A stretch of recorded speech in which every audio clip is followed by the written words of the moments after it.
got together. It was 1933. If you remember, there was a fateful depression on in our country. Millions were unemployed. In New York City, you would go through the tunnel into Gimbels from, say, the square where Gimbels begins. It goes all the way through to the Holland Tunnel. They were sleeping with the permission of the mayor. 3 and 4 deep, as far as the eye could go. There's no place to go. In the park, in the summer months, they were allowed to sleep in the park, sleep all over the place. And the long lines for coffee and bread were there to give them. There were millions unemployed. We then had a population of not more than, say, 130 million, as against today's 192 million. I was a dancer, and if you couldn't eat, you couldn't pay to watch a dancer. So there were no shows playing on Broadway. I think we had 5 Broadway shows, and they were running on paper. Yes, investing on paper, you're going to see them really. Instead of the usual 50 and 60 shows that you used to get. Well, what I'm getting at, I didn't have a job, I had no money, I was living in a basement on 75th Street, and he lived on 72nd Street, in a very lovely home that was owned by Morgenthau, whose son was in the treasury of our country, a cabinet member, but his father owned this house. But he didn't live there, he rented the first floor to my friend Abdullah. I said to Abdullah, in the month of October, late October, you know, I've been gone from Barbados for almost 12 years. Came here in 22. And it's almost 12 years, I've never had a desire to go back. But now I have a hungry desire, a haunting desire to go to Barbados. Not a thing stops me but the lack of money. I have no money. He said to me, you are in Barbados. I said, I'm in Barbados. He said, yes, you are now in Barbados. And so, you see Barbados, and you see America from Barbados, and you can smell the tropical land of Barbados, see only the little homes of Barbados, and that's all you do. You just simply sleep this night in Barbados. Well, I thought him insane, really. At the moment, it seemed so stupid, because 72nd Street, we still had 50 and 60-story buildings, and there's Barbados with a little 3-story building, almost the tallest that you'll find, and narrow little streets and no sidewalks. I'm walking on a sidewalk wider than the wide street of Barbados on 72nd Street. But nevertheless, that night I said to Barbados. I assumed that I'm in Barbados in my mother's home, and that I saw America relative to Barbados, and it wasn't under me that night. It was north of me about 2,000 miles. Well, the next day, I didn't tell him anything. But a week later, when nothing happened, I thought I would approach him. This time, only in November. I said, you know, ma'am, there's not a thing has happened. He wouldn't discuss it with me. He turned his back on me and went into his little library and slammed the door. About 3 times I tried to open up the discussion with my friend Ab between that moment when I first talked to him and the end. He would never discuss it. On the basis, how can he discuss with me how I'm going to Barbados when I am already in Barbados? That's stupid to discuss how I'm going to go when I'm in Barbados. And if I'm faithful to my assumption, I can't discuss the how. I'm already there. Well, this went on. On the morning of the 4th day of December, there's no job, no place to go, and the last boat that will get me there, my Christmas is going to sail on the 6th. Under my door is a little letter from my brother Victor. And he said, as a family, we were never around the table at Christmas together. And Cecil, that is my oldest brother, he left home before the last was born. Because we are a large family. There's 8 years between my sister, Daphne, who was the 8th child, and then my brother, Carol. Well, in that interval, my brother Cecil went off to Camarara. So, never as a family were we ever together at Christmas. So in the letter, he justifies why he's asked me to come. He said, I know you don't have a job, and there's no excuse for not coming. And so I'm enclosing a draft for $50. You may need a shirt, pair of shoes, socks or something. And I've notified the furnace Willie line that you'll come for a ticket. So the ticket is waiting for you in the furnace line. Well, I was so excited I rushed on down to the furnace line. And I told him my letter. He said, yes, we have a message here from your family in Barbados. We'll give you a ticket, but we haven't any first class tickets left.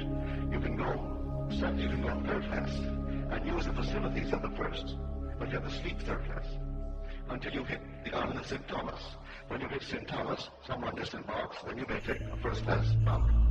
I said, I'll take it. I rushed right up to Abdullah. And I said, Dad, I got my ticket for Barbados, but I have to go third class. I'm only late, and happy about it. He said, who told you that you're going to Barbados? And who told you that you went to Barbados third class? You went to Barbados and you went first class. Would say no more. He is even happy that I'm going to Barbados now. So I went down on the morning of the 6th day of December with my third class ticket. Went up to the desk, I said, checking in the passengers, and I put my ticket forward. He said, well, good news for you, Mr. Goddard. Someone is cancelled, and you're going first class. And I went first class, all the way down to Barbados. 10 days down, 10 days back, with 3 heavenly months in Barbados. So all that I did, I tried to the best of my ability, but his, I would call almost insolence. He was rude. But he taught me by his rudeness that I cannot discuss how, if I am doing what I'm supposed to do. He tells me right away, you are in Barbados. It's like someone comes to you now, and you would apply this principle towards their request, and they say, oh, I would love to be happily married. And you say to her or him, you are now happily married. They look at you as though you're insane. But that's exactly what you're supposed to do. You are now happily married. But if I'm not happily married, I'm a lady, I would instantly begin to feel that ring in my imagination. I'd let others see that I'm married, but that would imply I'm happily married to somebody. And so if I don't wear it from then on, I'm not doing what I'm supposed to do. So in my imagination, I go to bed wearing my ring. And actually do all that I would do in that state. Well, he said, you were in Barbados, and I'm in New York City physically, but he put me in Barbados in my imagination. So then I slept in Barbados to the best of my ability. But you know, days go into weeks, the weeks went into a month. And I'm trying my best to open up a discussion with him to get a little hope. No hope. He wouldn't give me any encouragement if I did what he told me to do. Well, we all are human enough to want another little discussion, another little push. And so he told me the lesson that there is no such thing as a little pregnancy. No such thing. If you did it, then you're pregnant. Let the child grow. And interference with it is going to be a miscarriage. You assume that you are in Barbados, now you're pregnant. The idea is you're going to give birth to a journey, and which will land you right in Barbados. So you assume it. That is conception. Now, don't try to argue. You will be conceived. And all you have to do is to be a faithful mother and bear that child. And don't discuss it with me anymore. He never discussed it after he told me I was in Barbados. I learned so many things from the old fellow. I came back because I wasn't drinking. I brought him 2 lovely old bottles of brandy. The best that we had in the island, 2 lovely bottles. And then some rum. So gave me my father's rum, gave me the brandy. A week later, he said to me, how long do you expect those things to last? Learned my lesson. I thought he would sip those things for a year. Oh no, they were gone. And he wondered how long I suppose these things to last for him. And of course he really disillusioned me terribly on so many things because I would go and dine with him. And after I was not a strict vegetarian. I was trying to overcome it. After I came back gradually. And of course he would sit down and he would have 2 or 3 big shots of rye. I mean big shots of rye. And then he would wash down his meal with a lot of pork. Or it wasn't beer, it was ale. And then he would, at the end, like Churchill, a huge big mold of ice cream. I said, Al, how can you do that? Oh, he said, you couldn't do it in Polish of you because you have dribbles. But you know that God made everything? Everything is God. You will see he made something and not the rest. No, God made everything. And he'll send me back to the Bible. Go back to the Bible and read the book of Acts. And Peter couldn't eat the unclean thing. And then the Lord said, slay me, for that which I have cleansed, I have cleansed. She came down filled with all manner of animals and food. And the Lord said to Peter, slay and eat, for that which I have cleansed, I have cleansed. So he said, you have quibbles, Neville. With any of your quibbles, portion you. But he would sit down and polish off the single horse meal, wash it down with ale, preceded with 3 shots of rye. And here was a man truly of the Spirit. judge who parented out of an Ethiopian, holy man, for which I am most grateful that he wasn't, because he taught me real Christianity. And he was born in North Africa of Jewish parents and raised in a strict Orthodox Jewish home.